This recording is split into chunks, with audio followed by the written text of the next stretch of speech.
ഇപ്പോൾ ഫോട്ടോയിൽ ആ പേഷ്യൻറ്റിൻ്റെ സ്മൈൽ മാറ്റിയാൽ എങ്ങനെ ഇരിക്കുന്നു പേഷ്യൻറ്റിന് ആദ്യം കാണിച്ചു കൊടുക്കും. സോ ഡിജിറ്റലി നമ്മളിത് കാണിച്ചതിന് ശേഷം ഒരു പ്രൊസീജിയറിലേക്ക് കിടക്കുമ്പോഴാണ് അതൊരു ഡിജിറ്റൽ സ്മൈൽ ഡിസൈനിങ് ആയിട്ട് മാറുന്നത്. പ്രോപ്പർ ഡെൻ്റൽ ഫോട്ടോഗ്രാഫി വെച്ചുകൊണ്ടുള്ളൊരു ഫോട്ടോഗ്രാഫ് വെച്ചിട്ട് നമുക്കിത് ഡിസൈൻ ചെയ്യാൻ പറ്റുള്ളൂ. നമുക്ക് കുറേ സോഫ്റ്റ്വെയർസ് അവൈലബിൾ ആണ്, പക്ഷേ എല്ലാത്തിലും നല്ല ഫോട്ടോഗ്രാഫ്സ് വെച്ച് ഡിസൈൻ ചെയ്ത് കഴിഞ്ഞാൽ പേഷ്യൻറ്റിന് പെർഫെക്റ്റ് ആയിട്ട് ഇത് കഴിയുമ്പോൾ എങ്ങനെയുണ്ട് എന്നുള്ളത് 2Dയിൽ തന്നെ കാണിച്ചു കൊടുക്കാൻ പറ്റും. സ്മൈൽ ഡിസൈനിങ്ങിൻ്റെ ടൈം ഇപ്പോൾ ചില പേഷ്യൻസ് ഒക്കെ വന്നിട്ട് അടുത്ത ആഴ്ച കല്യാണമാണ്, അല്ലെങ്കിൽ അടുത്ത മാസം ഞാൻ വിദേശത്തേക്ക് പോകണം, അതിനു മുമ്പ് എനിക്കെല്ലാം ചെയ്ത് തീർക്കണം എന്ന് പറയാറുണ്ട്. ടോട്ടലി പെയിൻലെസ് ആയിട്ടുള്ളൊരു പ്രൊസീജിയറാണ് സ്മൈൽ ഡിസൈൻ. പോക്കറ്റ് കാലിയോ എക്സ്പെൻസീവ് ആണോ എന്നുള്ള ക്വസ്റ്റ്യൻ വളരെ റിലവൻ്റ് ആണ്.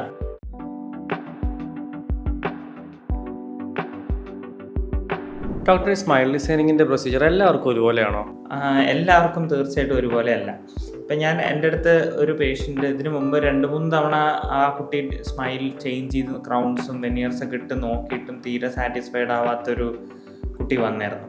അപ്പോൾ ആ കുട്ടിയുടെ പ്രശ്നം സ്മൈൽ പല്ലുകളുടെ ഷേപ്പും കളറും മാറ്റുക മാത്രമല്ലായിരുന്നു, അലൈൻമെൻറ്റ്സും ആ പൊങ്ങലൊക്കെ ഉണ്ടായിരുന്നു. സോ സ്മൈൽ ഡിസൈനിങ് ചെയ്യുമ്പോൾ അതും കൂടി നമ്മൾ കാണണം. ചിലവർക്ക് ഓർത്തഡോണ്ടിക്കലി അലൈൻമെൻറ്റിന് ശേഷമേ നമുക്ക് പല്ലുകൾ സ്മൈൽ മേക്ക് ഓവർ ചെയ്യാൻ പറ്റുള്ളൂ. ചില പേഷ്യൻസിന് സ്ട്രൈറ്റ് ഫോർവേഡ് ആയിട്ട് നമുക്ക് smile designing smile make over ചെയ്ത് പെട്ടെന്ന് തന്നെ റിസൾട്ട് ഉണ്ടാക്കാൻ പറ്റും.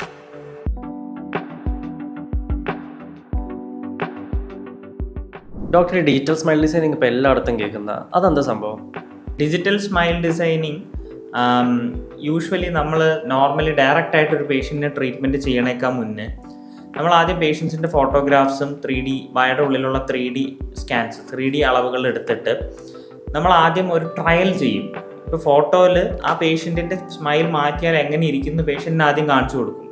അതേപോലെ 3D യൂസ് ചെയ്തുകൊണ്ട് 3D ഡിസൈനിങ് യൂസ് ചെയ്തുകൊണ്ട് പേഷ്യൻറ്റിൻ്റെ വായിൽ തന്നെ നമുക്ക് കാണിച്ചു കൊടുക്കാൻ പറ്റും. ഒരു ട്രയൽ ടെസ്റ്റ് ഡ്രൈവ് പോലെ നമുക്ക് പേഷ്യൻറ്റിന് കാണിച്ചു കൊടുക്കും.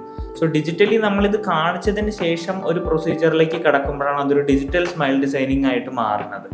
മറ്റേത് നമുക്ക് വേണമെങ്കിൽ ഡയറക്റ്റ് ആയിട്ട് പേഷ്യൻറ്റിന് ക്യാപ്പ് ഇടാം, വെനിയർസ് കൊടുക്കാം, ലാമിനേറ്റ്സ്, ഇഷ്ടംപോലെ ഓപ്ഷൻസ് ഉണ്ട്. പക്ഷേ പേഷ്യൻറ്റിന് എപ്പോഴും നമുക്കത് അറിയാൻ പറ്റില്ല, കഴിഞ്ഞാൽ എങ്ങനെ ഇരിക്കുന്നു അറിയാൻ പറ്റില്ല. സോ ഇവിടെ ഡിജിറ്റൽ സ്മൈൽ ഡിസൈനിങ്ങിൽ അത് പോസിബിൾ ആണ്. ഇതിന്റെ റിസൾട്ട് നമുക്ക് ഇമ്മീഡിയറ്റ്ലി കാണാൻ പറ്റും? ഡെഫിനറ്റ്ലി 2D റിസൾട്ട്സ് ഒക്കെ നമുക്ക് ഇപ്പോൾ പെട്ടെന്ന് തന്നെ ഒരു 3 മിനിറ്റ്സ് കൊണ്ട് നമുക്ക് 2-3 മിനിറ്റ്സ് കൊണ്ട് പേഷ്യൻറ്റിന് കാണിച്ചു കൊടുക്കാം മാറും, എങ്ങനെ മാറിയാൽ എങ്ങനെ ഇരിക്കും എന്നുള്ളത്.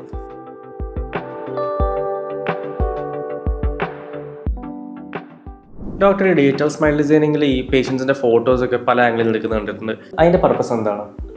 നമ്മൾ നേരത്തെ പറഞ്ഞ പോലെ പേഷ്യൻസിനെ എപ്പോഴും കാണണം. നമ്മളിത് കഴിഞ്ഞാൽ എങ്ങനെ ഇരിക്കും പേഷ്യൻ്റെ ഫേസ്, എങ്ങനെ സ്മൈൽ എങ്ങനെ മാറും എന്നുള്ളത് കാണണം. സോ നമുക്കതിനൊരു ഫോട്ടോഗ്രാഫ് വേണം. ഇത് ഡിസൈൻ ചെയ്യാനൊരു ഫോട്ടോഗ്രാഫ് വേണം.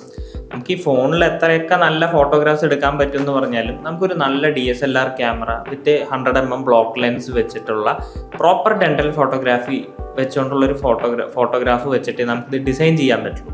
നമുക്ക് കുറേ സോഫ്റ്റ്വെയർസ് അവൈലബിൾ ആണ്, പക്ഷേ എല്ലാത്തിലും നല്ല ഫോട്ടോഗ്രാഫ്സ് വെച്ച് ഡിസൈൻ ചെയ്ത് കഴിഞ്ഞാൽ പേഷ്യൻറ്റിന് പെർഫെക്റ്റ് ആയിട്ട് ഇത് കഴിയുമ്പോൾ എങ്ങനെയുണ്ട് എന്നുള്ളത് 2Dയിൽ തന്നെ കാണിച്ചു കൊടുക്കാൻ പറ്റും. സോ ഫോട്ടോഗ്രാഫി റിയലി ഇമ്പോർട്ടൻ്റ് ആണ് സ്മൈൽ ഡിസൈനിങ്ങിൽ.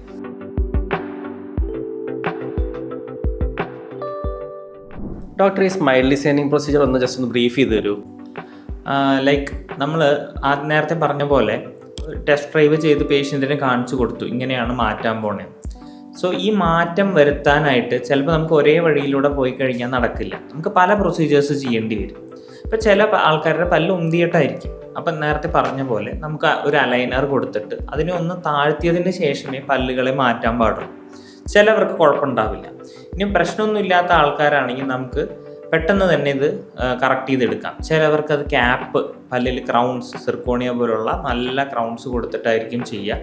ചിലവർക്ക് വെനിയർസ്, ഇമാക്സ് പോലുള്ള പ്രൊഡക്ട്സിൻ്റെ വെനിയർസ്, ലാമിനേറ്റ്സ് എന്നൊക്കെ പറയും, അത് കൊടുത്തിട്ടായിരിക്കും ചെയ്യുക. ചിലവർക്ക് ചെറിയ ഫില്ലിംഗ് മതിയായിരിക്കും. ചില കോമ്പോസിറ്റ് പറയുന്ന മെറ്റീരിയലിൻ്റെ ചെറിയ ഫില്ലിങ്സ്, മൾട്ടിപ്പിൾ ഫില്ലിംഗ് കൊടുത്താൽ തന്നെ സ്മൈൽ നല്ലോണം ചേഞ്ച് ചെയ്യും. സോ നമ്മൾ ആ ഡിസൈനിങ് വെച്ചിട്ടാണ് നമ്മൾ ഡിസൈഡ് ചെയ്യുക ഇതിൽ ഏത് പ്രൊസീജിയർ പേഷ്യൻറ്റിന് വേണ്ടി വരും.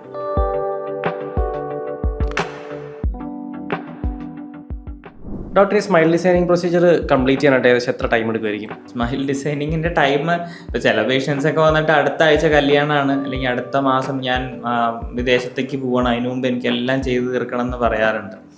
എല്ലാ കേസസിലും അങ്ങനെ പെട്ടെന്ന് ചെയ്തു തീർക്കാൻ പറ്റില്ല. കാരണം നമ്മൾ ഉദ്ദേശിക്കുന്ന റിസൾട്ട് പേഷ്യൻറ്റിന് ഉണ്ടാക്കി കൊടുക്കണമെങ്കിൽ അതിന് ചില കേസസിൽ കുറച്ച് സമയം എടുക്കും. ഇപ്പം അലൈൻമെൻ്റ് ഒക്കെ ചെയ്തിട്ട് ചെയ്യേണ്ട സ്മൈൽ ഡിസൈനിങ് ചെയ്യേണ്ട കേസ് ആണെങ്കിൽ അലൈൻമെൻറ്റിന് അലൈനർ യൂസ് ചെയ്തിട്ട് ഒരു 6 മുതൽ 8 മാസം വരെ സമയം നമ്മൾ അതിന് തന്നെ അനുവദിക്കണം. പിന്നെ സ്മൈൽ ഡിസൈനിങ് ചെയ്യാൻ നമുക്ക് യൂഷ്വലി ഒരു 2 വീക്സ് ടൈം ഉണ്ടെങ്കിൽ നമുക്കത് ചെയ്ത് തീർക്കാൻ പറ്റും. ചിലപ്പോൾ ചില ഫില്ലിങ് മതിയായിരിക്കും പേഷ്യൻറ്റിന്. അതൊക്കെ നമ്മൾ ആ ദിവസം തന്നെ ആ ഡേ തന്നെ ഫിനിഷ് ചെയ്ത് പേഷ്യൻറ്റിനെ അയക്കുന്ന കേസസും ഉണ്ടാവാറുണ്ട്.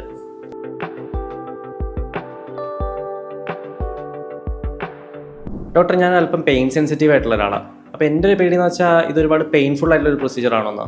എന്താ അതിൻ്റെ ഒരു സത്യാവസ്ഥ? ഓക്കെ, ഇതെനിക്ക് വളരെ ഫ്രീക്വൻ്റ് ആയിട്ട് ഇങ്ങനെ ആൾക്കാർ പേഷ്യൻസ് ചോദിക്കുന്ന ഒരു ക്വസ്റ്റ്യൻ ആണ്, പെയിൻഫുൾ ആണോ.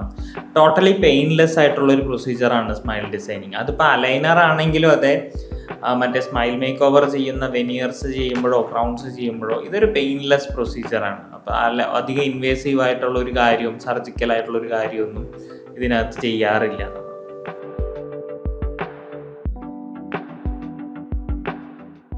കേട്ടെടുത്തോളം സ്മൈൽ ഡിസൈനിങ് അടിപൊളിയാണ്. പക്ഷേ ഹോണസ്റ്റ് ആയിട്ടുള്ള ഒരു ക്വസ്റ്റ്യൻ ആണ്, പോക്കറ്റ് കാലിയോ? എക്സ്പെൻസീവ് ആണോ എന്നുള്ള ക്വസ്റ്റ്യൻ വളരെ റിലവൻ്റ് ആണ്. പക്ഷെ നമുക്ക് എക്സ്പെൻസ് ഇങ്ങനെ പർട്ടിക്കുലർ കേസിന് ആയിട്ടേ പറയാൻ പറ്റുള്ളൂ. ഇപ്പം എല്ലാ കേസിനും ഞാൻ നേരത്തെ പറഞ്ഞ പോലെ ഒരേപോലെ ആയിരിക്കില്ല എക്സ്പെൻസ്. പണ്ട് ഇത് വളരെ കോസ്റ്റ്ലി ആയിരുന്നു. ലൈക്ക് നമുക്ക് ലക്ഷങ്ങൾ ചിലവഴിച്ചാലേ ഈ പ്രൊസീജിയേഴ്സൊക്കെ ചെയ്യാൻ പറ്റുള്ളൂ എന്നുള്ളൊരു അവസ്ഥയിലായിരുന്നു. പക്ഷെ ഇപ്പോൾ മെറ്റീരിയൽ സയൻസ് വളരെ പുരോഗമിച്ചിട്ടുണ്ട്. നമുക്ക് നല്ല മെറ്റീരിയൽസ് അഫോർഡബിൾ കോസ്റ്റിൽ കിട്ടണ കാരണം നമുക്ക് യൂഷ്വലി ഫില്ലിംഗ് ഒക്കെ ആണെങ്കിൽ ഒരു 5,000 റുപ്പീസിൽ താഴെ ഫിനിഷ് ചെയ്യാൻ പറ്റും. ഇപ്പോൾ വെനിയേഴ്സ് ആണ്, കുറേ മൾട്ടിപ്പിൾ യൂണിറ്റ് വെനിയേഴ്സ് ആണ്, ഒരു 6-7 യൂണിറ്റ് വെനിയേഴ്സ് ഒക്കെ ആണെങ്കിൽ പോലും ഒരു 60,000 70,000 റുപ്പീസ് ഒക്കെയാണ് സാധാരണ ചിലവ് വരുന്നത്. പിന്നെ അലൈനേഴ്സും കൂടി ഇതിനകത്ത് ഇൻവോൾവ് ആവുകയാണെങ്കിൽ ക്ലിയർ അലൈനേഴ്സിൻ്റെ കോസ്റ്റും കൂടി ഇതിനകത്ത് ഇൻക്ലൂഡ് ചെയ്യേണ്ടി വരും.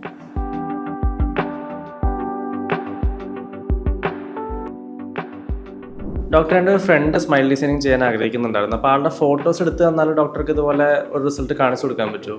തീർച്ചയായിട്ടും കാണിച്ചു കൊടുക്കാം. പക്ഷെ ബെറ്റർ ആ ഫോട്ടോഗ്രാഫി ഇവിടെ വന്ന് ഞാൻ തന്നെ എടുക്കണതായിരിക്കും നല്ലത്. ഓക്കെ, ഇപ്പോൾ വരികയാണെങ്കിൽ ഞാനിപ്പോൾ ഡെമോൺസ്ട്രേഷൻ കാണിച്ചു തരാം. ഈ ഫോട്ടോഗ്രാഫ് എടുത്തിട്ട് നമ്മൾ ആദ്യം ഈ പേഷ്യൻ്റെ ഫോട്ടോ ഈ സോഫ്റ്റ്വെയറിനകത്തോട്ട് കയറ്റിയിട്ട് നമ്മൾ ആദ്യം സ്മൈൽ ഏരിയ, ഏത് ഏരിയയിലാണ് ഇത് മാറ്റേണ്ടത്, എന്താ മാറ്റം വരുത്തേണ്ട ഏരിയ നമ്മൾ സെലക്ട് ചെയ്യും.